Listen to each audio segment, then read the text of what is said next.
These are the things we don't teach. Bowls with no seats, pissing in sinks. The culture of public toilets. I've pissed in sinks all through the American West. I've slipped across the border to... White noise. What exactly is white noise? If you happen to watch the Netflix trailer, you might think it's your basic apocalyptic-themed movie, but I assure you that's not the case. Based on the novel of the same name by Don DeLillo, White Noise is a movie that attempts to make you think about the meaning of life and does it through a series of absurd events, such as a chemical explosion and other stuff that takes place as the movie progresses. And I say attempts because this is the kind of thing that could easily go wrong if not handled correctly. Luckily, that's not the case, and the movie is actually quite good and, in my opinion, worth watching.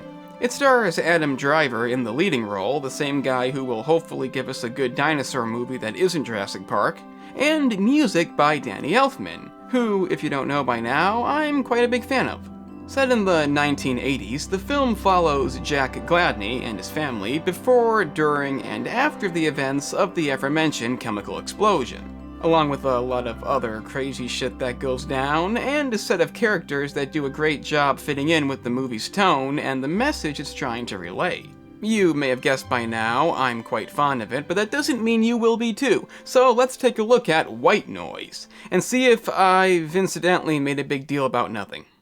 The movie opens, fittingly so, with justification for why vehicular death is not a bad thing. A reaffirmation of traditional values and beliefs, a celebration. This is shown to us by Professor Murray Siskin, played by Don Cheadle, and despite the message at hand, he does do a good job presenting it. Look past the violence, I say. There is a wonderful, brimming spirit of innocence and fun. You say so.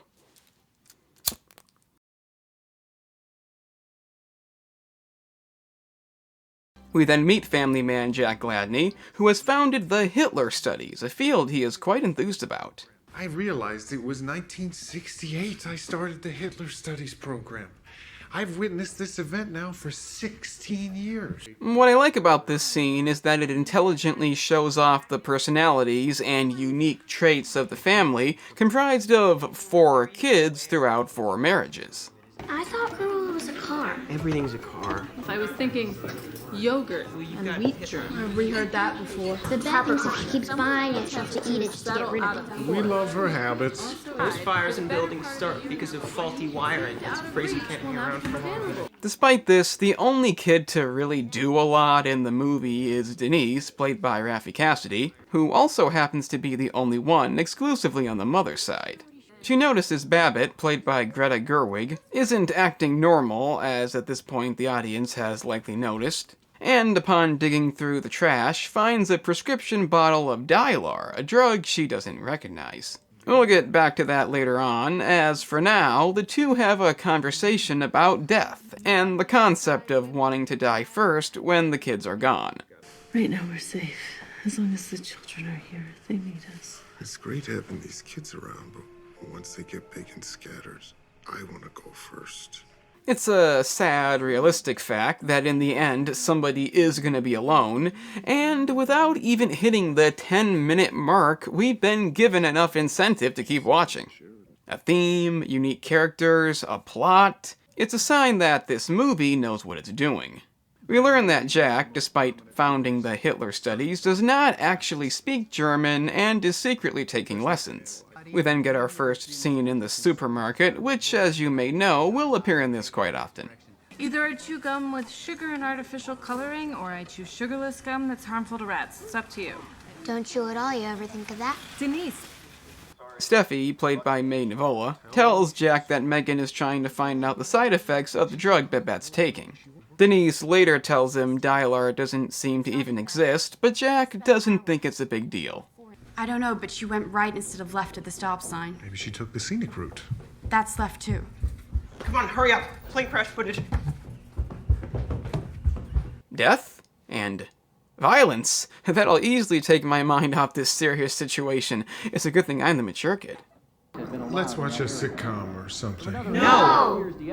Things get a lot darker as he wakes up during the night to find that she isn't there. Instead, a strange man climbs into bed with him, and this happens.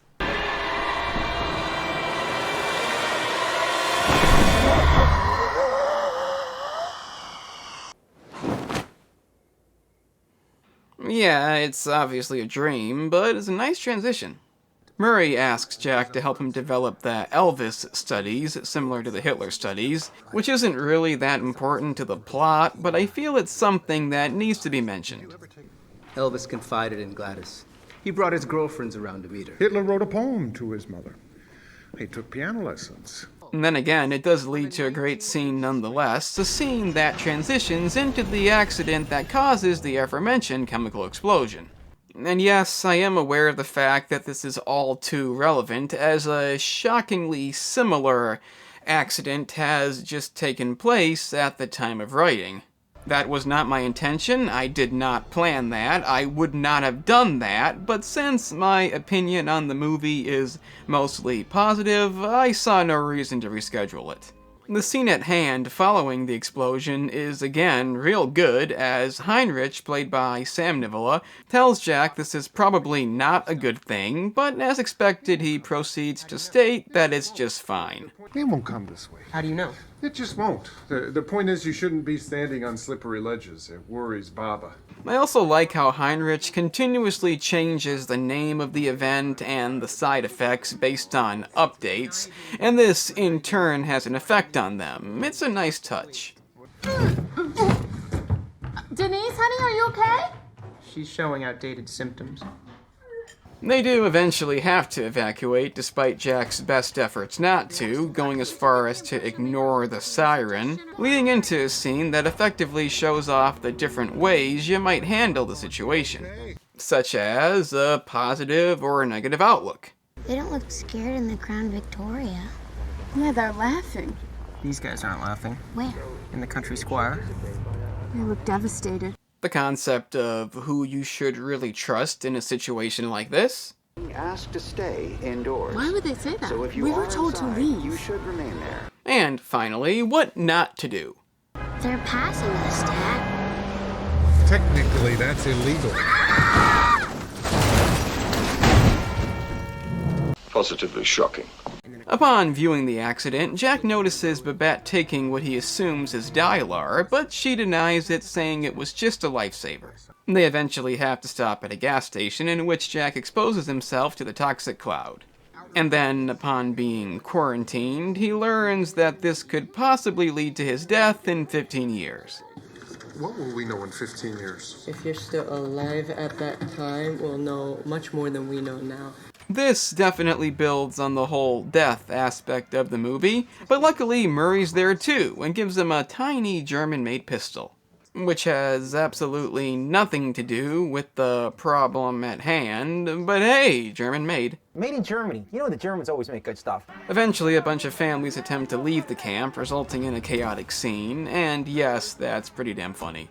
They attempt to follow a Land Rover because he assumes they'll know how to survive. They're behind us now. If there's one thing I can't stand, it's people who wear masks below the nose. Doesn't make any sense. This proves to be a bad idea, but they somehow get out of this and end up back on the road, and eventually relocate in Iron City. While there, a man protests being quarantined, something that's at least relevant by intention this time, and he claims that he's seen Jack before. We then cut ahead 9 days, and it seems everything has gone back to normal, as him and Murray discuss the importance of the supermarket. The supermarket is a waiting place. It recharges us spiritually. All the letters and numbers are here, all the colors of the spectrum, all the voices and sounds, all the code words and ceremonial phrases. Yeah, that is true. Food does technically change you, and it is bright. Along with numbers, there's a lot of those. There's also the like button to hit down below, and the subscribe button if you're enjoying. Jack's concerned that Babette's been acting different, mainly staring out the window and crying for no reason, and he finally decides to question her doctor as to what Dylar is. And as you may have guessed by now, he never prescribed it. Why not tell me it is around? This is crucial to our case. It's an unlisted drug. I never saw it. I certainly never prescribe it for your wife. He gets it analyzed at the school lab, which doesn't really tell him anything aside from the fact that it's unknown, so he demands that Babette tell him what's going on. Which she finally does do, and despite this being somewhat drawn out, I really like the way it's presented. It turns out she joined a clinical trial for the drug known as Dylar to treat her anxiety, which she did out of desperation, as this didn't exactly come without risks. In the end, it didn't really do any good, only causing her to forget stuff, and the trial was inevitably ended. The thing is, she couldn't accept this, and made a deal with who she calls Mr. Gray to have continuous sex with him in return for a supply of Dylar. You traded sex for pills. Jack. You walked barefoot on the fire-retardant carpet. Mr. Gray put his car rental keys on the dresser, and then he entered you. What I like about this, something that other films tend to lack, is a sense of realism. Both of these characters have an established tone throughout the movie, and this is the first time either of them depart from that. However, it's nothing too outlandish that you'd question them actually doing this. The fact is, death is a thing that people fear, and the idea of going through great lengths to escape that fear is by no means a stretch. Yeah, he's not happy about it, as nobody would be, but he's still understanding in a way you'd expect his character to be. So what we have is a film that sadly, not too commonly these days, understands its characters and the message it's trying to relay. All we need now is an insane conclusion and a dance sequence to make it truly feel complete. He decides he wants to take the Dylar himself, but it turns out Denise threw it away. Then, while trying to find it, he instead sees an ad for Dylar and decides to get revenge. Luckily, he still has that handy mini German pistol, and upon tracking him down to the roadway motel, he sees that Mr. Gray is the same person he's been hallucinating about throughout the movie. You know, just because. There was a woman in a ski mask,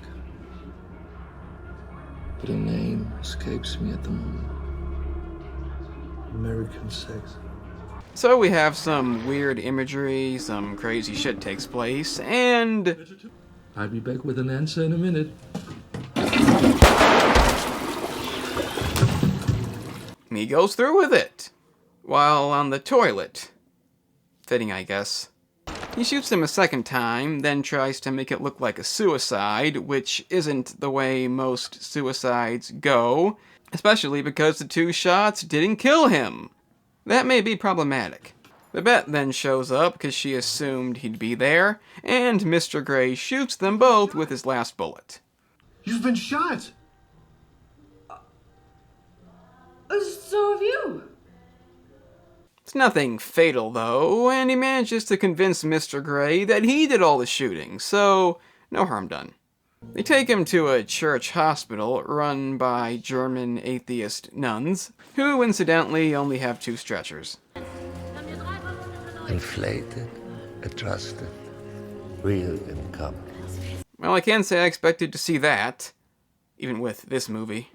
But the concept of a church being run by atheist nuns and a convenient ray of light is enough for them to put aside their fears of death and... what is it again? So maybe you should try to believe in each other. Yeah, that's about right. The film concludes at the ever-so-important supermarket with a lengthy yet enjoyable dance number.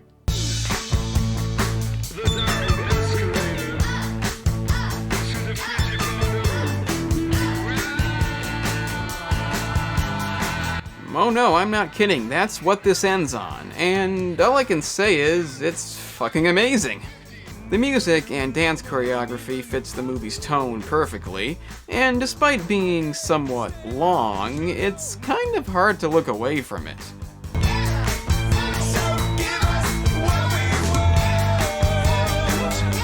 It's also funny to note that while most of them follow the same moves, the guy holding the cookies does the exact same motion throughout the whole thing.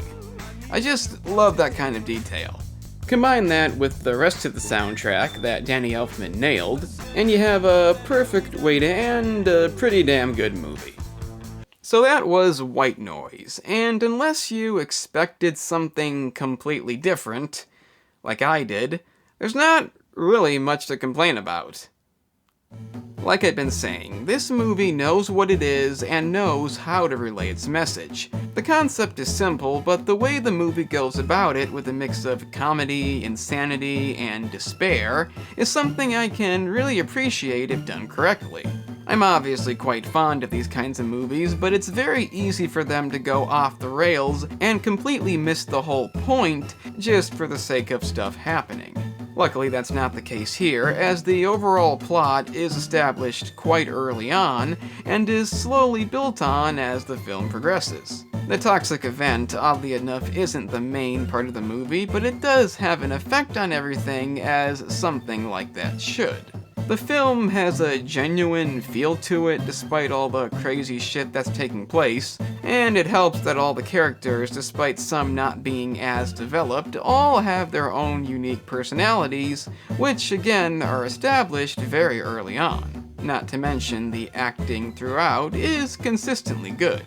Something I haven't talked about much is the 80s setting, and despite it not being necessary, it does look like the 80s. The outfits, the cars, it's all there, and it gives the film an identity that it doesn't essentially need, because it already has that. But it's definitely not negative. The only real complaint that I could find is that it's inconsistent at times, but for me, that's kind of the idea. It may sound like a cop-out to say that, but in this case, I feel it's part of what makes a movie unique. It definitely has its serious moments, but it has outlandish ones too, and that's part of the movie's identity. I'm not saying it's perfect, but I can't think of any real complaints that wouldn't sound like pointless nitpicking. It's just a great movie that does what it sets out to do, and if you're a fan of that kind of thing, you should definitely watch it. The atmosphere, comedy, drama, it's all there, and it's one of the better examples of a crazy, thought-provoking film done to a satisfying extent. I'm the analyst, and remember kids, cutting somebody off on the expressway, a toxic cloud or not, is very illegal, even if you don't kill somebody. So, you've made it to the end. That's an impressive feat indeed. Since you managed that, I guess check out the gaming channel, in which I cover a variety of gaming topics, like analysis videos, such as this one. If you're into that, then press the link in the description. It's that simple.